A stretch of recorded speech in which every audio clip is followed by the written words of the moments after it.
Welcome.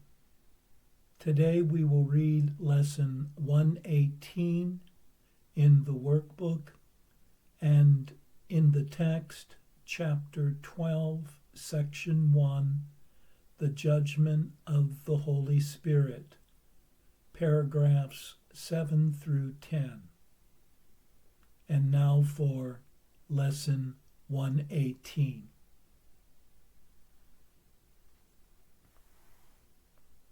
For morning and evening review. 105. God's peace and joy are mine. Today I will accept God's peace and joy in glad exchange for all the substitutes that I have made for happiness and peace.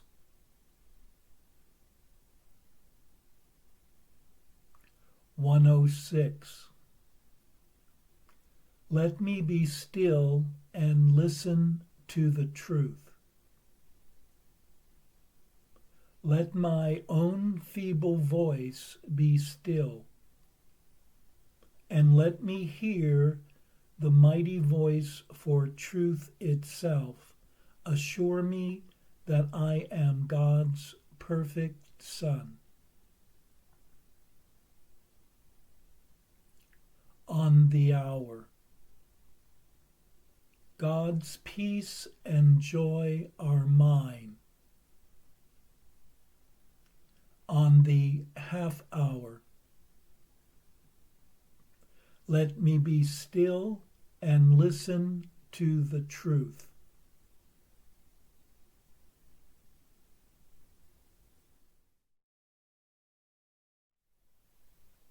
Accept the gifts of peace and joy today. True gifts involve no loss to anyone. Unlike what the world offers, where the giver loses what is given away. In true giving, the giver is not deprived in the giving, but actually gains by the offering. The thought that is shared with another is reinforced in one's own mind, being freed of any notions of lack or limit. In turning away from the clashing voices of the world, one can hear the inner voice for truth, who wakes one from sleep and uses one's voice to speak to others, becoming a messenger of truth to everyone who one encounters. Accept the gifts of peace and joy today in truth.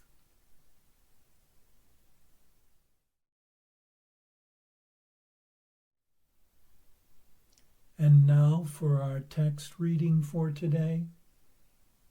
From Chapter 12, Section 1, The Judgment of the Holy Spirit, paragraphs 7 through 10.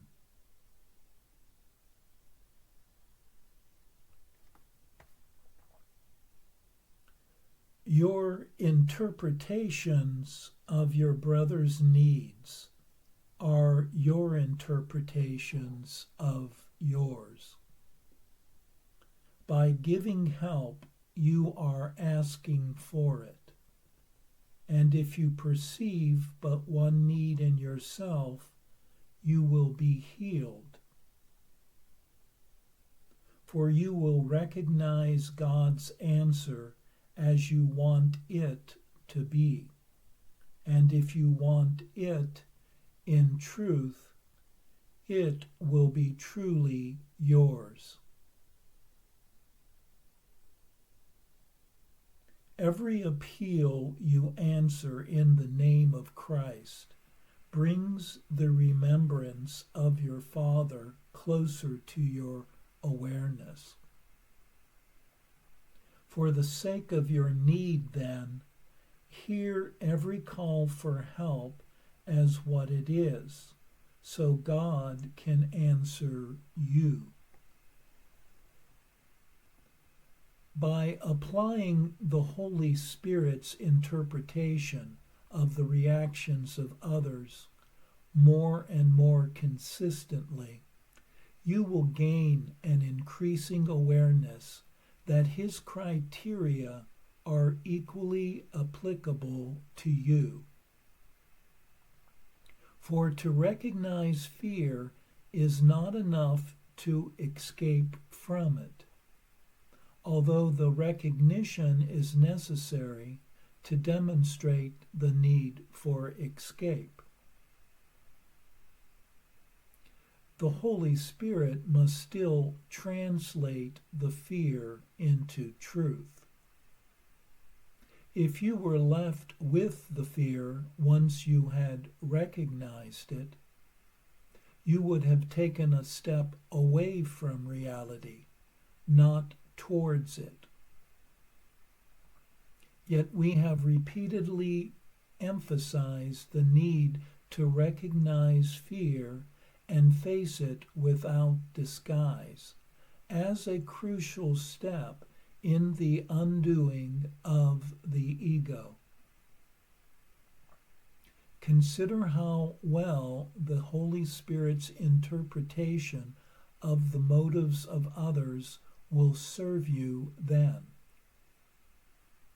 Having taught you to accept only loving thoughts in others and to regard everything else as an appeal for help, he has taught you that fear itself is an appeal for help.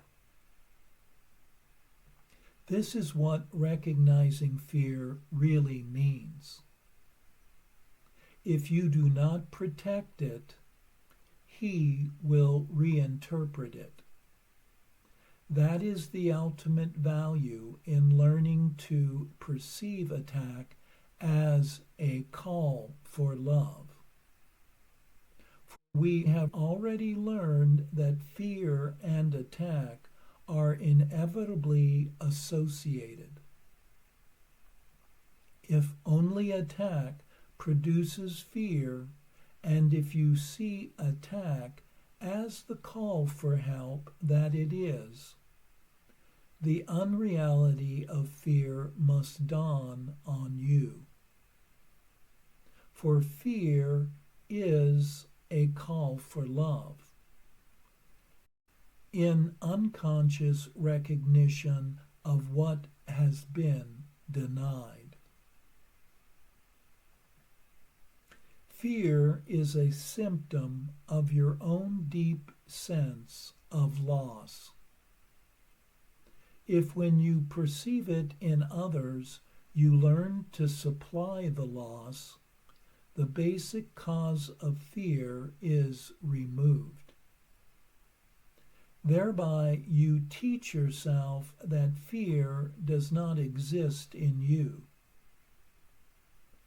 The means for removing it is in yourself, and you have demonstrated this by giving it. Fear and love are the only emotions of which you are capable. One is false, for it was made out of denial. And denial depends on the belief in what is denied for its own existence. By interpreting fear correctly as a positive affirmation of the underlying belief it masks, you are undermining its perceived usefulness by rendering it useless. Defenses that do not work at all are automatically discarded. If you raise what fear conceals to clear-cut, unequivocal predominance, fear becomes meaningless. You have denied its power to conceal love, which was its only purpose. The veil that you have drawn across the face of love has disappeared. If you would look upon love, which is the world's reality, how could you do better than to recognize in every defense against it the underlying appeal for it? And how could you better learn of its reality than by answering the appeal for it by giving it?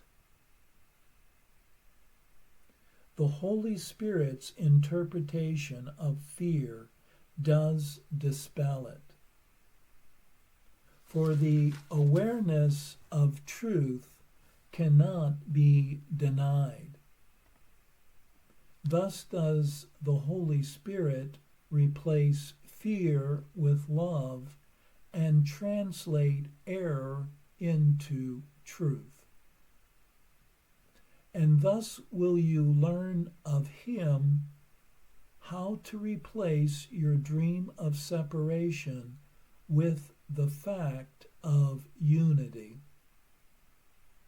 For the separation is only the denial of union, and correctly interpreted attests to your eternal knowledge that union is true.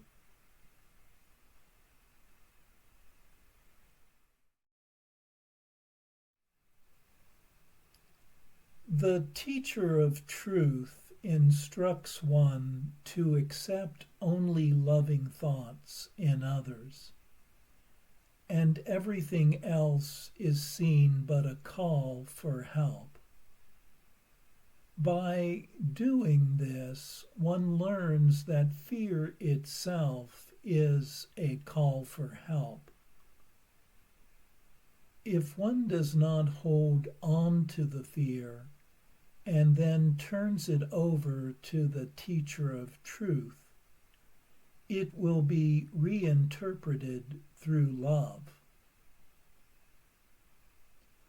Only attack thoughts produce fear. By seeing that attack thoughts themselves are a call for help, one begins to understand that fear has no reality. Fear, seen properly, is but a symptom of one's own deep sense of loss. By removing the loss of love in others, the basic cause of fear is removed. The only purpose of fear is to conceal love. And by the very seeing of this,